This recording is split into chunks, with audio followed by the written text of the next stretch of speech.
Yo, so ngayon guys, medyo nagmamadali na tayo ng pag-develop sa mga kalapati natin. So kapag ka mayroong defect dito sa akin, inaalis ko na lang kaagad.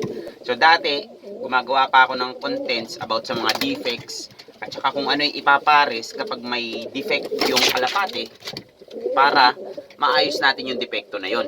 Dahil doon guys, no, medyo bumagal po yung ating progress sa pag-develop ng mga hawak nating kalapate.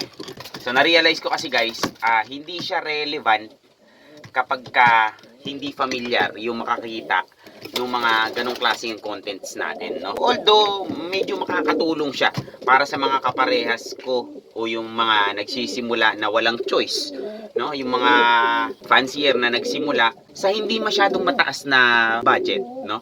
So medyo naging irrelevant yung ganong content ko, kaya ang ginagawa na lang natin ngayon is more on introduction. Dahil napansin ko guys, hanggang ngayon po marami pa rin pong hindi familiar sa mga inaalagaan nating kalapate.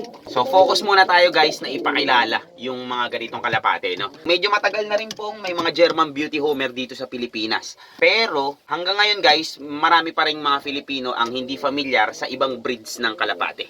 So mag-stick muna tayo dun guys, at saka hindi kasi ganun karami yung mga content creator na fancier din, na nag-aalaga ng mga ganitong mga kalapate. So sana in the near future dumami yung mga fanciers na content creator din na nag-aalaga ng ganitong mga kalapate. So may mga ilan tayong tropa na nag-start na silang gumawa ng mga contents. So malaking bagay yon para sa fancy pigeons. So yun lang guys, no? About dun sa mga defects, inaalis ko na lang dito sa loft yung mga defects, no? So madali lang naman kasi nating ma-dispose yun. Ang gusto ko lang is mas maraming maging familiar dito sa mga kalapate natin. Although wala masyadong nanonood ng mga videos natin, hindi siya umaabot sa kung saan-saang lugar or hindi rin to napapanood sa ibang groups.